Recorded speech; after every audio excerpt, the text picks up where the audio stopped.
Tapi pesawat apa? P-nya dulu deh, P. Tapi bener bro, katanya di studinya Popular Mechanics and the Wall Street Journal itu nunjukin kalau penumpang yang duduk di bagian belakang pesawat itu dekat sayap atau lebih jauh dari pintu keluar itu lebih cenderung bertahan hidup daripada dari belakang pesawat. Cenderung kan? Cenderung. Tapi kan semua balik lagi ke takdir. Selamat datang di episode 2. Tukar takdir. Buat Afterers, saksikan episode ini spesial bahas film Tukar Takdir. Kalau sudah ditukar memang sudah takdir, kalau sudah takdir tidak bisa ditukar. Episode 2 Tukar Takdir.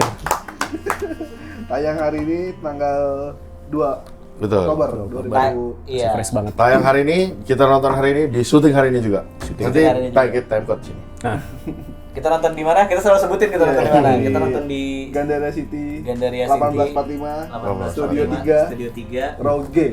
Jujur. G5678. Betul, yang sobek tiket namanya Kak Ola. Jujur, Tadi. bener, jujur. Terima kasih, Kak Ola. Terima kasih, Kak Ola. Ya. gue Jadi- nggak sempet ketemu lagi sama Kaula. Bener-bener Kak Ola tadi. Jadi hari ini kita nonton sebuah film karyanya Molly Surya. Ini karya kesekiannya Molly Surya yang sudah punya track record sangat bagus. Mungkin salah satu filmnya gue selalu bilang ini sebagai top 3 film Indonesia yang pernah gue tonton, Fiksi di tahun 2009 kalau nggak salah. Itu salah satu film terbaik yang pernah gue tonton film Indonesia. Kali ini dia ngeluarin sebuah film yang diadaptasi dari novelnya Valian Budi yang berjudul sama, Tukar Takdir. Cuma novelnya aslinya tuh novel antologi yang isinya 12 cerita. Iya kalau nggak salah 12 cerita. Berbeda ya. Berbeda, dan cerita pertamanya itu judulnya kalau nggak salah Dibuang Sayang, itu menceritakan tentang sebuah kecelakaan pesawat. Cuma bedanya ini pendekatannya yang sekarang lebih dalam nih. Pendekatannya lebih dalam, dan kalau yang di pertama ngomongin tentang deja vu dan lain-lain, di sini ada deja vu-nya, tapi film ini lebih ngangkat tentang sisi emosional dan sisi impact dari sebuah kecelakaan pesawat. Betul. Sebenarnya sinopsisnya, gue jelasin dulu sinopsisnya. Sinopsisnya ini sebenarnya fokusnya terhadap Rawa, seorang karakter utamanya yang diperankan sama Nicholas Saputra. Dia adalah satu-satunya penumpang yang selamat dari kecelakaan JA79, Jakarta Airways 79, dari Palu sampai ke Jakarta. Dan pesawatnya kecelakaan. Betul. Dia adalah satu-satunya penumpang yang Survive. gitu. Pemerannya bagus-bagus banget. Ada Marsha Timothy, Adisti Zahra yang berperan sebagai Zahra, terus juga ada Meriam Bellina, terus ada Marcella Zalianti, Teddy Syah, Tora Sudiro. Ada yang sadar ada Tora Sudiro? Iya, Tora Sudiro. Ariel Wahab juga. Bentar, jujur Tora Sudiro di mana, Bro? Kok bisa, Bro? Jadi Aku kelewat. Kapten. Jadi Ayahnya Zahra. jadi Ayahnya dan Bro. bapaknya Zahra. pilot, Oh. captain pilotnya. Agak nggak kelihatan jujur. Dengan tatonya itu. Oh, Enggak kelihatan, enggak ada. Tatonya enggak kelihatan. Ringo Agus Rahman ada lagi. Nice. Ada Ringo Agus Gitu. Rahman.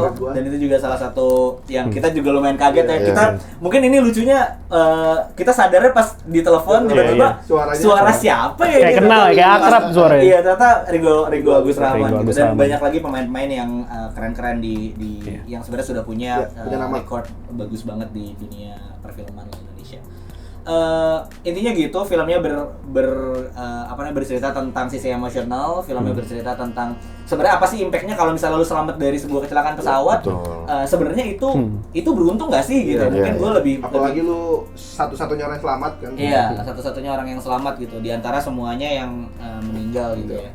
Dan filmnya berfokus terhadap setelah kejadian itu gitu. Jadi setelah kejadian itu si Nicholas Saputra atau si Rawa ini dia ada rasa bersalah, karena dia sempat bertukar nomor kursi. Betul.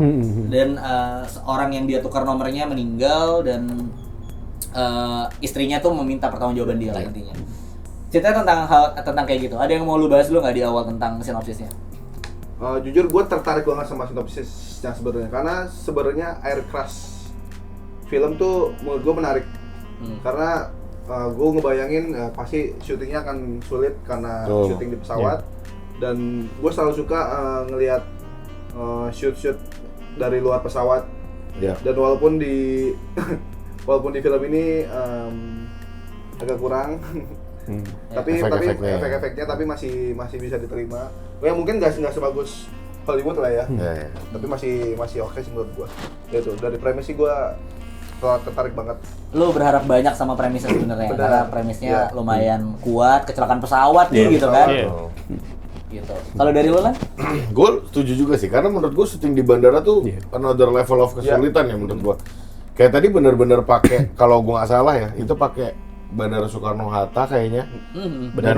Dan gua agak bingung tuh gimana caranya menyesuaikan kayak itu di satu ruang tunggu yang bener-bener dipakai buat syuting. Buat syuting ya. Terus emang pure ngambilnya itu situasi yang sedang ramai, Bener sedang detail, chaos gitu kan. Detailnya detail. Wah gimana ya cara ngurusnya gitu. Makanya film ini menarik walaupun benar yang Bang Jenis bilang tadi efek visualnya agak kurang lah ya. Harusnya Tapi bisa lebih baik gitu. betul, tapi ditambah dengan eksekusi yang lainnya, terutama after crash scene ya dibilangnya ya. After crash scene-nya menurut gua oke banget sih siapapun. Nanti gua harus ngecek lagi yuk. Mungkin dicek juga art director-nya. Art director yang untuk lokasi pesawat kecelakaan. Itu bagus banget. Itu bagus banget. Detailnya sih Detail bagus banget detailnya itu. gue suka banget sih. Siapapun ya art director-nya keren Mas. Kalau dari lu gimana? Dari dari gue. ceritanya. Dari jalan cerita ya, gue nggak baca sinopsisnya sih, gue jujur aja. Coba tapi gue liat trailernya dan gue pikir tuh malah di ekspektasi gue kayak semacam ada dia survive dulu sendiri setelah after kecelakaan, tapi ternyata nggak. Ternyata benar-benar pure bahas afternya. Kayak dari trailer yang gue tangkap ternyata beda sama jalan cerita yang kemudian gue tonton. Betul. Iya, kalau ngomongin soal cerita ya, kalau dari gue sebenarnya gue ngerasa film ini sebenarnya udah bagus dalam arti ngebawa premis yang unik gitu, yang mungkin kita jarang lihat dan apalagi dengan aktor-aktor yang mantep banget gitu, Nicholas Saputra dan itu Adisti Zara. Menurut gue ini harusnya gue sebenarnya gini, gue datang dengan ekspektasi tinggi karena line up-nya dan juga gue ngelihat sutradaranya, direkturnya juga keren banget gitu, salah satu director favorit gue. Tapi gue ngerasa kayak agak main aman mungkin ya gue bilang ya.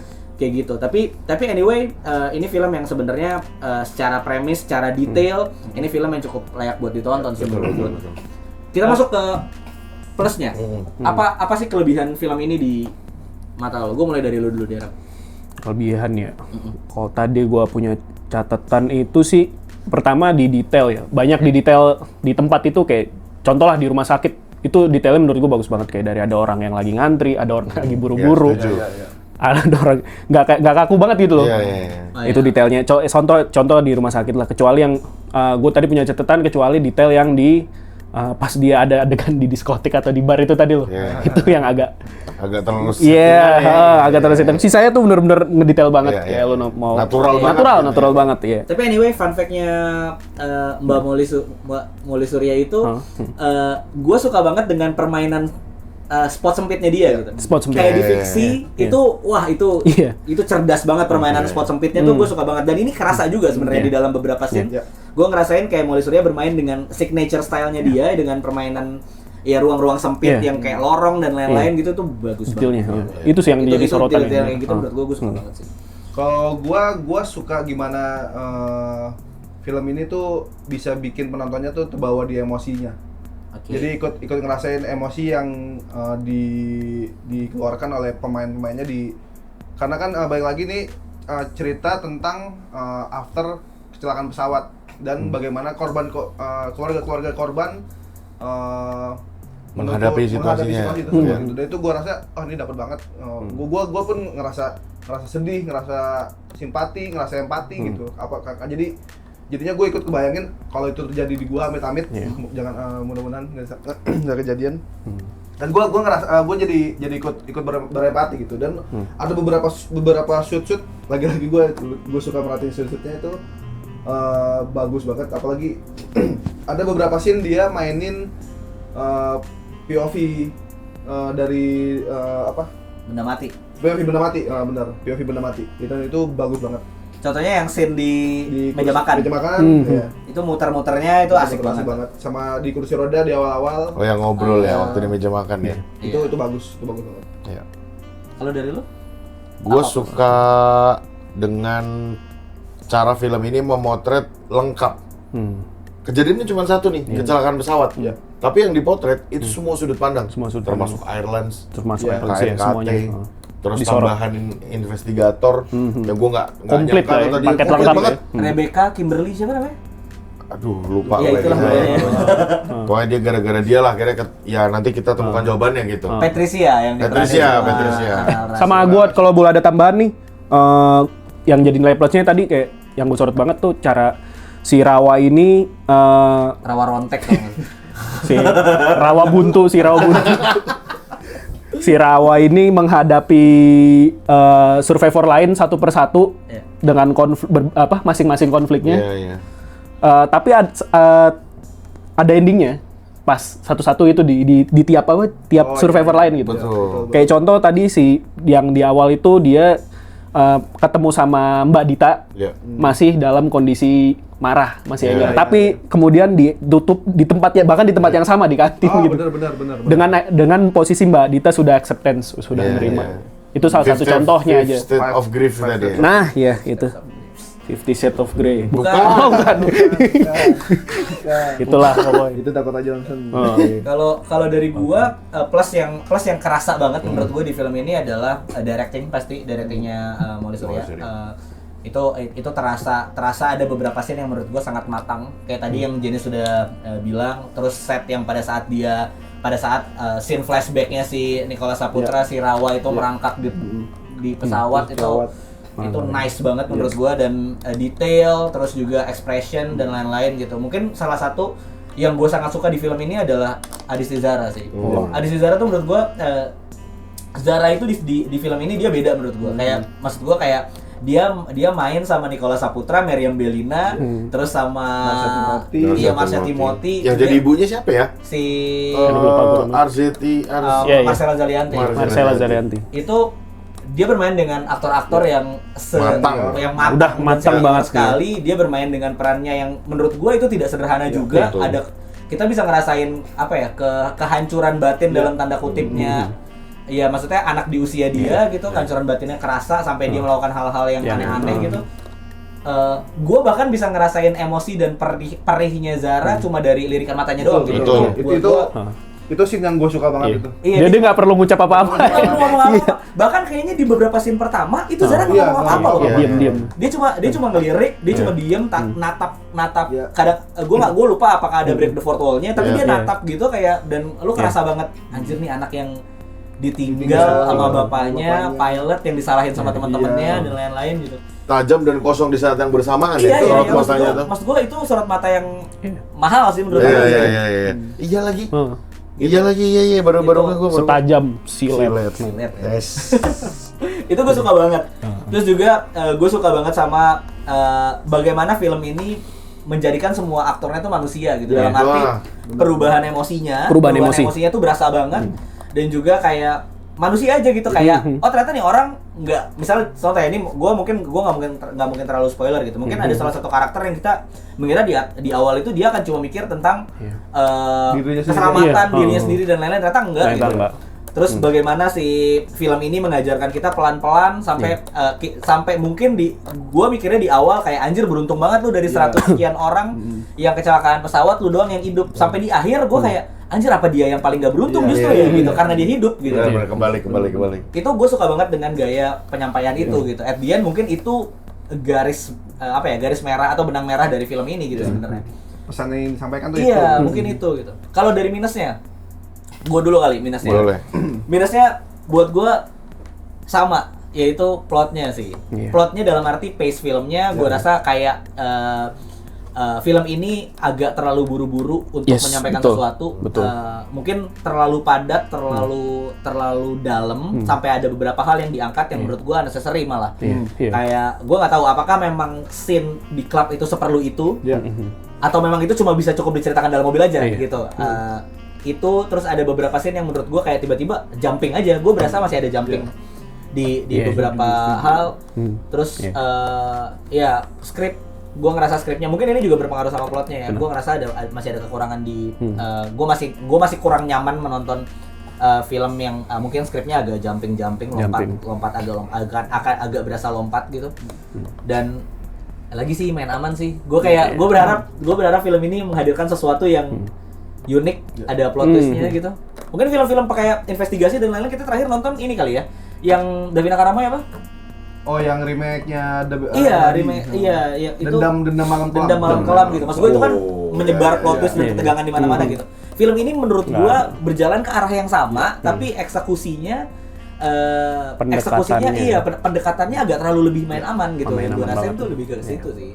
Iya, Kalau iya. kalau dari lo kekurangannya apa, Len? Kalau dari gua, film-film Indonesia tentang air crash itu memang masih punya problem di penyampaian. Penyampaian. Kalau dulu kalian tahu tuh ada namanya Ili 3800 feet.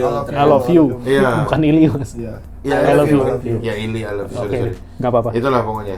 Itu agak bermasalah juga dengan penyampaiannya menurut gua. Nah, ini terjadi lagi di film Tukar Takdir. Justru trouble terbesarnya menurut gua karena film ini kayak terlalu jujur. Kayak nggak mau bumbu yo. Iya. Ya jadi flat rasanya. Iya.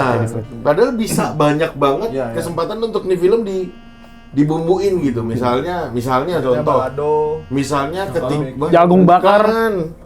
Bukan kan kalau Cokomin. bumbu Royco. Itu. Merek lagi aja. Sorry. Sponsor kita Sasa, Bu. Kok bisa ada review film sponsornya bumbu sih anjing? Udah jelas tepung Kobe ntar. Ayam Kentucky. Kopi. Ayamnya sambil layar kan? Bukan Kobe Bryant.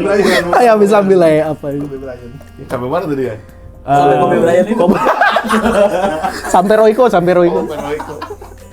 Dia kurang bumbu. Kurang filmnya, bumbu. kurang bumbu. Padahal banyak banget sebenarnya yang bisa dibumbu. Misal kayak keterlibatan airline-nya yang lebih Intens lebih lagi. didramatisir. Lebih lah. didramatisir. Mereka nggak Atau mau disalahinnya lebih tinggi. Ngelawan, lagi. lebih Iya, ngelawan. nah. Iya, iya, yes, betul Gue itu. juga ngerasa film ini kayak agak kurang berhasil membuat gue sebenci itu sama airlines-nya Iya, gitu. iya. Padahal kan sebenarnya at the end mungkin kita pernah ngalamin kejadian nonton berita di saat Adam Air dan Iya. beberapa aircraft yang lain Lain-lain. pada saat kita keluar sebuah pernyataan tentang ternyata itu adalah low maintenance dan lain-lain, Iya. kita marah banget Marah gitu. banget, Di situ gue nggak ngerasa sekesel itu gitu sama gue nggak tahu apakah itu memang delivery-nya atau memang gimana, gue nggak tahu.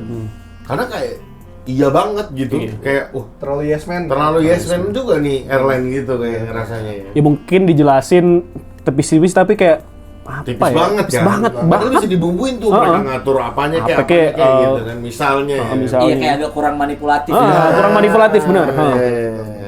Gue nggak tahu ya nanti kalau salah mau diperbaikin. Tapi dari tadi kita cuma lihat sudut pandang investigasi dari KNKT, Bos. Dari Iya. Harusnya tuh airline punya sendiri.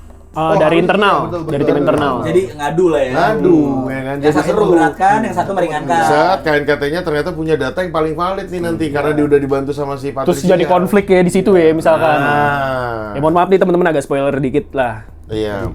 Ini bukan ngajarin ya Mbak Molly, bukan itu maksudnya.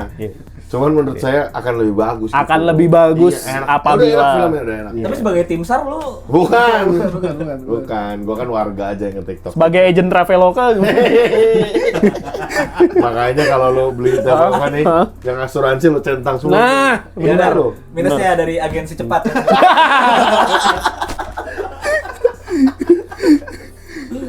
Ya gue perwakilan Luber. Darat Luber bandara. Darat. Oh, masih ada urusan sama airport. Ya ada stikernya berarti. Ada. Berarti boleh masuk bandara. Aman. Gue agak merasa keganggu di skripnya sih sebetulnya. Ada beberapa skrip tuh yang gue rasa dialog-dialognya tuh yang harusnya bisa lebih baik nih gitu. Harusnya bisa lebih natural gitu. Mungkin apalagi di beberapa scene-nya dialog antara Rawa dan ibunya ya. Itu gue ngerasa kok gini gitu ya. Harusnya mungkin di pikiran gue kayaknya kalau begini lebih enak deh begitu. Bukan ya lagi-lagi bukan maksud ngajarin tapi sebagai penonton aja. penonton aja, intinya. betul. Sama ya, ada beberapa interaksi antara karakter tuh yang gue rasa ya itu lagi agak mengerjitkan alis. Bikin gua kok gini sih? Kok gini sih gitu. Banyak lah kayak gitu. Dan itu sebenarnya nggak begitu, nggak tahu ya, kalau gue sih nggak begitu ngeganggu jalan cerita dan plotnya gitu. Tapi ya itu harusnya bisa lebih baik sih kalau menurut gua. Itu kayaknya masalahnya jumpingnya Rio tadi tuh. Iya, Gap-gap yang lo iya. alamin tuh. Iya, jadi kayak masuk ke satu masalah agak buru-buru aja. Gua Iya, rasa kayak benar. agak buru-buru kayak mungkin ini film kalau dijadiin series 6 episode kita akan jadi Iya. kayak Oh, iya, iya, akan iya, lebih iya. detail gitu Lebih loh. series, menurut gua. ya. Mungkin kayak masa Lembo kan juga kan pernah. Ya, iya masalah Lembo yang di Net TV. Mungkin emang kecelakaan pesawat itu apa ya, harus banyak detail yang ditambahkan buat bisa dapetin satu grip cerita yang Ya, kuat gitu ya, betul, reason to betul. believe-nya mungkin ya. Betul. Kalau dari lo? Kalau dari gue nggak jauh beda sih menurut kayak plot antar scene itu kayak terlalu terburu-buru. Tapi setelah gue perhatiin memang ada banyak subplot ya sebutannya ya. Iya. Ada banyak subplot yang memang harus diselipkan tapi malah jadi ya Jadi- pengemasannya malah malah jadi jadi plot hole ya. malah jadi Jadi ada yang putus plot hole, gitu. terus jadi terburu-buru aja udah Jadi nggak kurangnya. selesai. Jadi nggak selesai. Iya. Ya mungkin Dari gue sih itu aja sih Iya, mungkin detail aja kali. Iya, Maksudnya detail. kayak plotnya. penonton Indonesia kayak kita nih, kita butuh reason to believe kenapa si Teddy Syah minta Teddy Syah kalau nggak salah yang mainin si Raldi Pak Raldi itu minta enggak apa-apain tukeran misalnya Yeah. gitu. Mungkin kita butuh nggak Itu. sekebetulan itu kali gitu ya, mungkin ya. Mungkin ya Jadi banyak yang di luar ekspektasi gue aja. iya, walaupun sebenarnya that happens di mungkin aja gitu. Iya. Mungkin ya gue juga pernah naik pesawat terus tiba-tiba ya Tukeran, di oh ya udah nggak tukeran, apa-apa. iya, oke it's okay gitu. Temen gue kepisah bang. Karena itu Di depan. fair. I think it's okay gitu. Karena itu fair kalau ini udah ada di trailer kayaknya nanti. Kalau ini potong ya. Menurut gue tuh fair. Maksud gue masih logis karena aisle to aisle. Oh Iya, iya. benar. Coba kondisinya tuh aisle to window gitu kayak. Hmm. Gue sih gak akan gue lakukan ya. Gue akan marah kalau window gue diambil maksud Masih gua. sebelahan ya Gue akan pokoknya. marah kalau aisle gue diambil. Ah, iya, itu yang kita bedanya. Gue gak pernah mau window, Iya, gue iya. mau aisle. Scene favorit gue mau mulai dari jenis dulu scene favorit. Scene favorit gue jelas di meja makan itu sih. Meja makan ya, Meja dia makan. geser-geser. Geser-geser. Sama, aduh gue lupa. Pokoknya ya lagi-lagi karena gue nonton film ini untuk Adi Sejarah, jadi Yes. gue suka semua scene sejarah. Oke. Buat Adi di Zara. Wes, gak usah. Gak usah. Pertama kali nonton Aziz Zara di Ya. di Dua Garis Biru kan? Enggak dong. Udah mulai reveal aja nih, Kalau dari lo scene favorit apa? Scene favorit, tadi sih udah gue sebutin ya, pas ketika Mbak Ditanya itu sudah acceptance sama permasalahan ya, konflik yang dia alamin. Itu bagus sih. Bagus menurut gue. Sama ini, yang mereka lagi berdua di mobil, terus tiba-tiba ada lagu Ceylon Seven yang iya, di... iya. Oh, Itu di trailer kayak ada deh, Oh, ada yang ya? dicolek gitu. Iya. Itu di luar ekspektasi itu gue. salah satu transisi scoring Bagus. Iya. Part favorit gue nih. Iya, Oke. itu gue yang tiba-tiba, Oke. langsung Asik. asik, itulah pokoknya. Scene favorit gue tuh. Kalau scene favorit gue sebenarnya jarang suka scene sexy scene atau hot scene. Yeah. Tapi di sini gue suka hot scene-nya. Hot scene di dalam mobil, gue suka banget. Alasannya sebenarnya karena konklusi dari scene itu tuh jelas. Yeah. Maksudnya dia ngomong, menurut gua sih Rawa ngomong berikan waktu untuk ibumu, mamamu, berikan waktu untuk dukamu. Itu gua itu nice banget menurut gua. Itu kayak anjir lu siapa yang gak nangis digituin gitu. Iya, iya. Itu gua suka dan Zara memerankan seorang cewek yang lagi hilang arah, cewek polos, anak kecil yang lagi hilang arah gitu ya, bukan ya maksudnya udah kuliah dan lain-lain gitu. Itu menurut gua bisa ngerasa itu cukup natural sih di situ gitu. Itu pertama. Yang scene kedua di press conference terakhir sih, yang pada saat dia yang simulasi. yang ngomongin bukan yang press conference, yang simulasi. Iya, iya. Itu gue suka banget yang pas dia jalan Di antara di sampingnya tuh ada board yang ngegambarin orang-orang Iya. yang layout pada Korbannya, saat itu iya.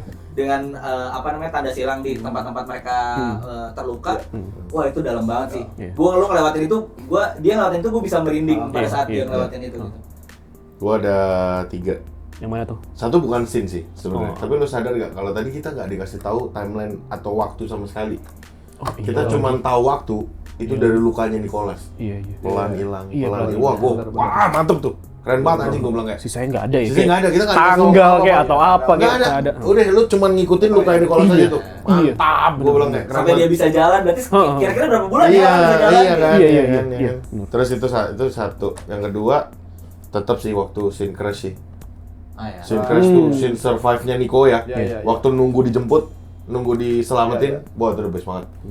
Terakhir itu bukan pas crash-nya kan? Berarti Bukan. pada saat sudah scene crash-nya after gitu. sorry berarti Iya. scene After dekat crash. after crash. Iya. Waktu Nico mau dijemput pokoknya, Nico menunggu Iya. bahwa yang dia bilang kayak nggak boleh nih nanti. Itu Iya. adalah Dengar-dengar dia nunggu lama karena grabnya macet kan? bukan. Yang terakhir sama kayak Rio, tapi gue detailnya lebih ke yang waktu dia dengerin suara. Oh iya. Karena kita tahu semua itu referensinya dari mana. Mr. Bean. Au. Pasti dari situ. Atau nggak yang Baru sadar gua. Nah, Anjir baru sadar. itu dari Mr. Bean. Udah jelas. Yang mainin saksofon. Nah. Tete. Cuma dibuat kayak ini serius. Dibuat serius. Gitu. Rating buat filmnya dulu. Oke. Rating buat filmnya mau mulai dari gua mulai dari paling dulu.